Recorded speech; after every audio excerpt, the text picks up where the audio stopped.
We are following breaking news on the Jamaat Amir's secret video. It has now been shared across all platforms and the numbers continue to rise. মন্ত্রী আর president হওয়ার জন্য এগুলো করি না, এগুলো করি ইসলাম প্রতিষ্ঠা করার জন্য। আল্লাহর কসম, আল্লাহ তাআলার জাতের কসম, আমরা কেউ প্রেসিডেন্ট, প্রধানমন্ত্রী, মন্ত্রী, এমপি বা প্রতিমন্ত্রী হওয়ার জন্য এই কাজ করছি না। এখন মজার বিষয় হইল জামায়াত ইসলামী আর ইসলামী আন্দোলন বাংলাদেশের মধ্যে যে একটা জোট ছিল না, এটা যে ভাঙে গেল, এটার কারণটা কি জানেন? আমি যতটুকু জানি এই কারণটা হইল প্রধানমন্ত্রী পদ নিয়া, এবং এটাই সত্যি, খোঁজ নিয়ে দেখেন।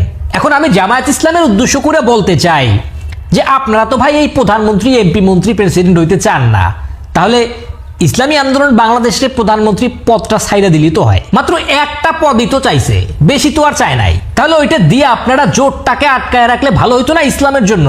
আগামী 12ই ফেব্রুয়ারি ইসলাম প্রতিষ্ঠা হইতো বাংলাদেশে আপনাদের মাধ্যমে। এখন আমি ছোট্ট একটা ছন্দ বলি, রাজনৈতিক কারসাজি এটা বোঝা বড় দায়, অতি চালাক যারা করে শেষমেশ তারাই গোয়া মারা খায়।